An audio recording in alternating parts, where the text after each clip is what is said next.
Hi, my name is Jackie Erickson, and today our postcard is going to be a landscape postcard. Okay, I'm going to explain to you how to choose your fabrics first. Oops. So I actually pulled some bolts already from the floor that I thought would work. When you're looking at the fabrics that I used on my postcards, the little meadow fabric was perfect. Unfortunately, we don't have that anymore. These are years old. So I pulled my sky first.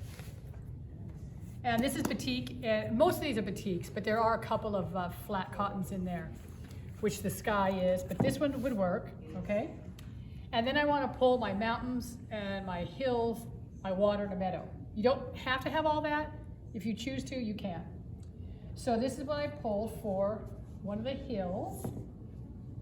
It's got kind of an all-over look to it. What I pulled for the mountains is this one, because I really like it. It has a lot of different things going on in it. So when you cut it into a mountain, you'll have different layers of like hillsides in there of your trees. And then this is another one I pulled for a hill or a meadow.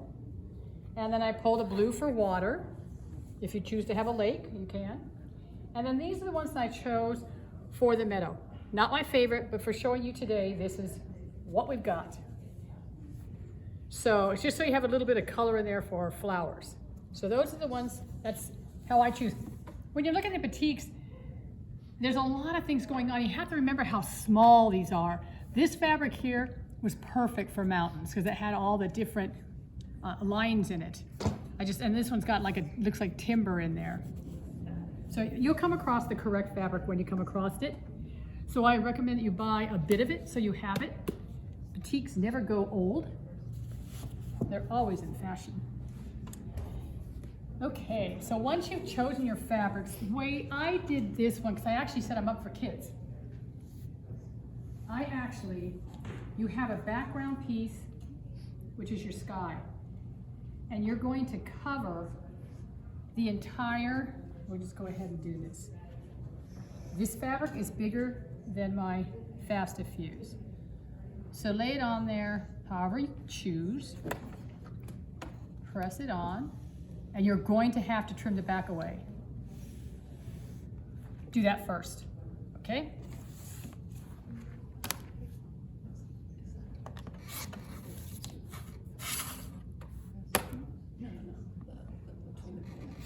Oh, if you like this little mat, we have them here in the store. They're awesome. This is the big one, and we have a smaller one. I like the big one for my postcards. Okay. Now you have your surface that you're going to work on, okay? We'll just go ahead and leave it there.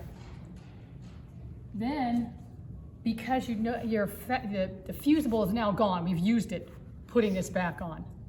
Okay, so now if you want to stick something to this, you're gonna have to make fusible. So we have what we call Wonder Under. It has paper on one side, and it has fusible on the other. That you put on your little pieces of fabric. I actually cut these 1.5 inches, and I have my mountains. I have my hills, my water, and my meadow. So they're 6.5 inches by 1.5 inches. You can do it however you want. This is freehand drawing on these. Yep, you have to do your own mountains. But when I was doing one of these ones, there was some really cool mountains, so I cut the shape out, and I liked it so much I made myself a template that I now use for my mountains. So by putting the fusible on the back of this, let me pull some of this away. You will be able to, come on. I don't want to take it all off because I still want to draw on the back of this. But this will come off and leaves the fusible behind the paper. But whatever I draw on here, when I cut it away, this will now be fusible and will stick to my sky. So let's do one of these. Here's my mountains. So let me cut them out. These are probably not the ideal scissors for this, but since it's the only scissors I have right here, they're gonna work. I'm cutting on my lines as best as I can.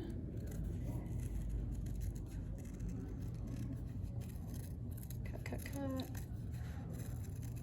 Yeah, we had some really nice Kai scissors, but I couldn't find mine this morning. I'm rearranging my kit room. But when I arrange it, I'll be able to find everything. Okay, so here are my mountains that I did, okay? So I'm just gonna tear a little bit so I can get the back off here.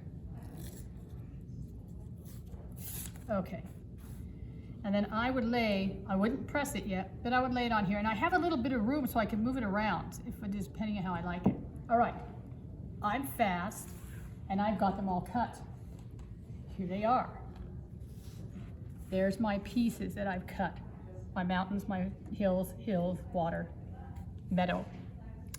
Okay, so these all have to be taken off. There's a couple of ways you can do this. I'm gonna show you one really cool way. Okay, I'm gonna lay this stuff here. Oh, I didn't like my original hills that I drew here, so I drew again. And I cut the ones that I liked. So, that's a nice thing when it's yours, you can do whatever you want. Oh, and what's on the back of this is not Wonder Under. I actually have, not Steam and Seam, what's the other one? It's kind of rubbery. Well, I'll think of the name in a minute. It works just as well.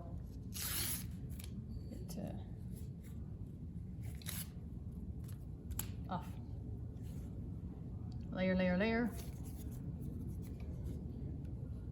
Probably should have had these off, but oh well. My water. And if you notice, this is very mountainy. This hill has got some peaks in it. This one's very mellow. The water's very mellow. You just kind of, as nature does it, as your mountains fall, they get rounder, not pointy. So I did that with everything. All right, so this is on my, okay, check this out. This is on my postcard. This is how I like it. Now, I could press it on there right now if I want to, but I'm not going to. I'm actually gonna slide the whole thing off. I have an applique pressing sheet down here. It doesn't, nothing sticks to it. It will it'll stick to it, but it'll pull off. It won't stay. And I have my meadow upside down. We don't like that. Put it the right way so my lupin's going correct. You can make your water shorter at this point if you want to. Maybe you only want a little bit showing like that. It depends what you like. Maybe you want more mountains. Maybe you want more brown showing. Move the whole thing down. Okay. Oh, and I need to trim this. Although I have some trim, so let's use my trimmed one. That's why you trim it, so you know exactly what's gonna fit on here.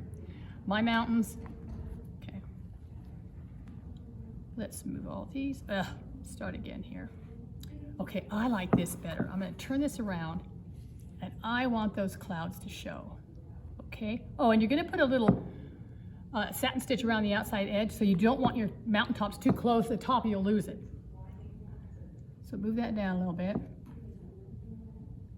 Then this one. Oh, we're running out of room, so how much do you want to show?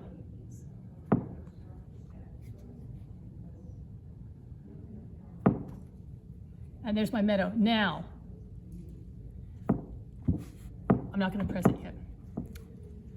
That much you're gonna have to cut off of your meadow. Are you okay losing all that? I am. But it heats up pretty quick. It should still work just fine. Okay, but it was off. Okay, let it cool off. Just shake it around a little bit, let it cool off. Then you can peel the whole thing off. But what's cool about this pressing sheet is you can do flowers, anything on here, and then pull the whole thing off. If you had a bunch of little petals that you were doing, pull the whole thing off and it's your flowers all done. Okay, there we go. And there's nothing on this applique pressing sheet. It's clean. So there we go. So you can pick it up, move it around. And now we're going to put it on our postcard. Okay, I'm happy with that. What is the benefit of pressing it on the sheet versus pressing it on the postcard? You can move things around if you want. For this, there really isn't a benefit. But if you're doing like flowers, like I was saying, you can assemble that whole entire flower, because some of those are little pieces. And when we get further into postcards, there'll be smaller motifs, pieces that you'll be using, and then you'll want to do that all before it goes on the postcard. It gives you a chance to put everything together and pick it up as one piece, and you can move it around. Plus, postcards are kind of small, but if you had something bigger than that, you can actually move your completed pieces around your quilt or whatever it is you're pressing, that you're appliquing to. But the pressing sheet actually protects your ironing board. Okay, so now I've got this pressed on. It's not coming off. So we're at this point. I'm gonna go ahead and trim this.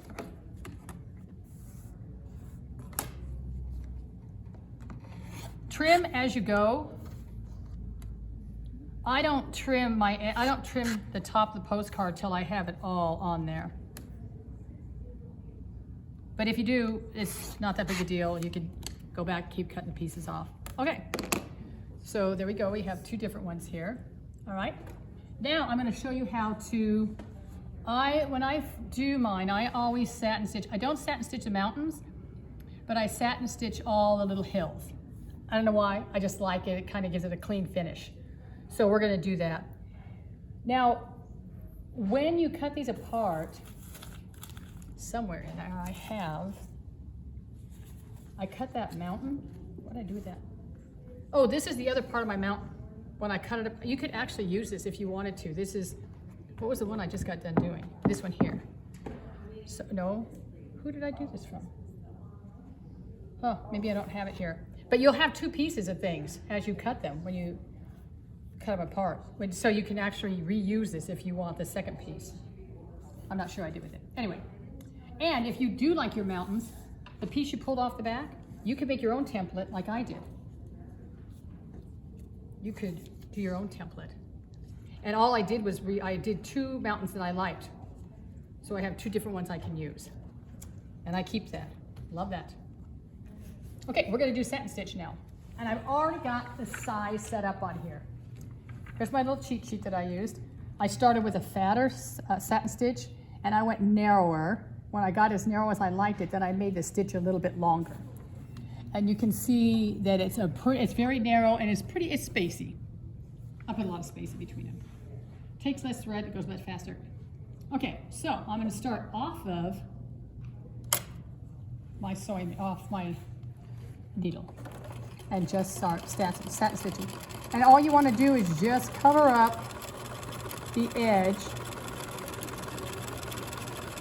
And I have some little cuts in here, so you want to try to follow those. Give it a little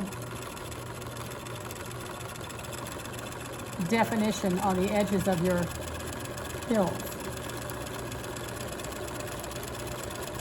I'm only going to do one. If you do, the top thread should be the same color as the bottom threads. Oh, you know what? I changed that. Because when you look at these postcards, I use the same color on each one of these. So you can see the brown came through, you can see the green and the blue came through. So I'm trying this right now with white on the bottom thread. I was hoping it wouldn't come through the top, and it has it. Has it? No.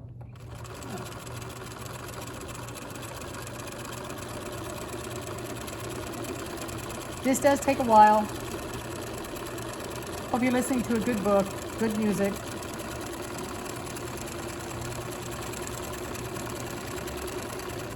And I'm just going to go off my card.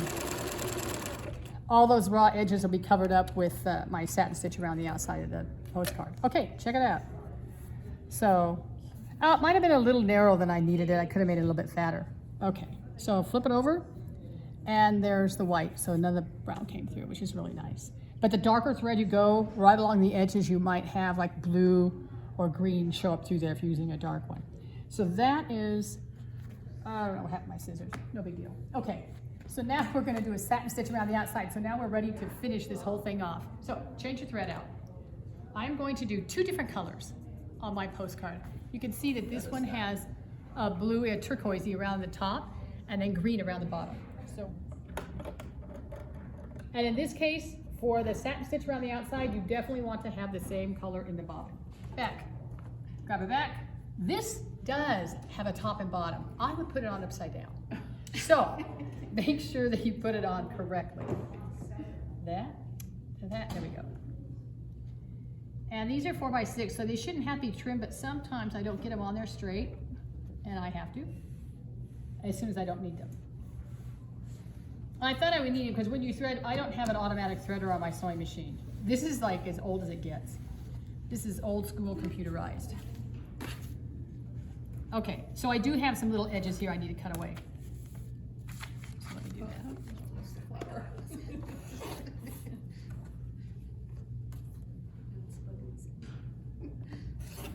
All right, ready for the satin stitch. All right, I'm gonna do the sky first. I'm all set for it. Okay, I do need to make my satin stitch wider for this. On my machine, I usually go to 4 on top and the buttonhole down here on the bottom, or close to it. To start it, start right at the edge of the mountain, okay? And then you want your needle so that when it comes down to the left of the postcard, it actually comes off the postcard.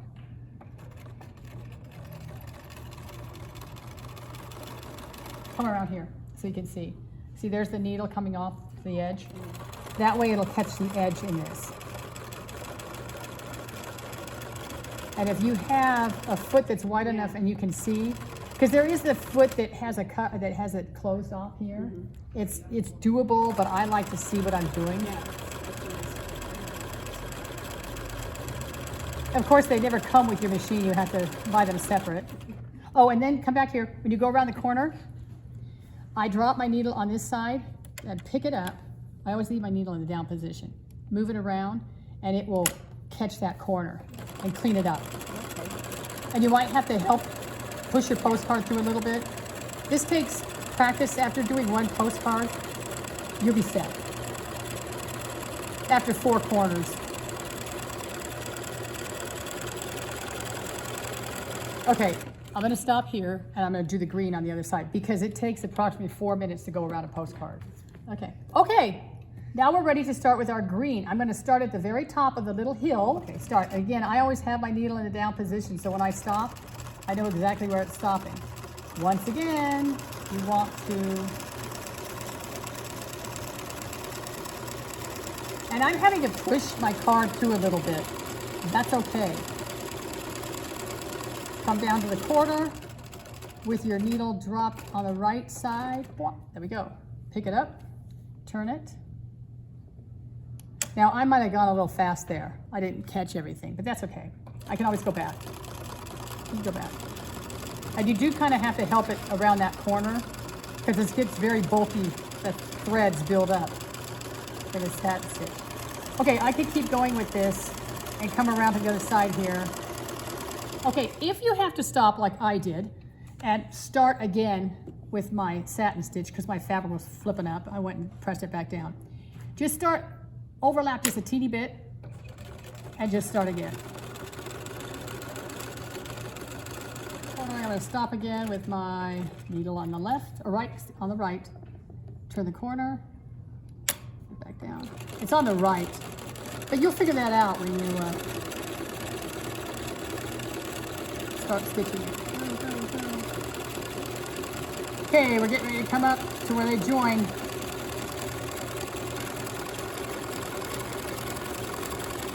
And I'm going to overlap a couple of stitches and be done.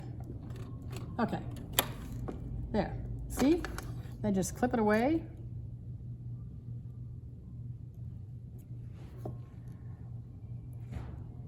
Now, you might want to put your stitch a little bit closer together. You can judge for yourself what you want to do. I don't like that. I'll go back over that when I go back to do these, when I get to do them all at the same time. But then just clip everything off with a nice pair of sharp little scissors, and you can get rid of almost everything there. And these little hairs that are hanging off the end here, clip those. And if you miss the edge by any chance and you happen to have a green Sharpie, I recommend, I do it all the time. You can just take that dark green Sharpie and just rub it along the edge there. It'll cover everything up. You're not washing these. You might be framing them. Okay, so that's this postcard, the landscape postcard. I hope you enjoyed that. This is Jackie. Thank you. If you enjoyed this video, please like our page and subscribe to our YouTube channel. Thank you very much. Sisters Outdoor Quilt Show every year does a Wish Upon a Card fundraiser. It raises money for our local charities here in Sisters, nonprofits. And this year, these are the 2 fabrics that they're using.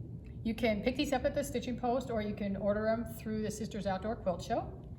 And this is the little one that I did this year using these 2 fabrics. You only have to use the fabric in a small area. You don't have to use the whole entire thing. I went ahead and used the 1 piece in the back, and then I used a little piece of the bluey green thing. Gray, whatever it is, blue-gray. That's my card. Thank you.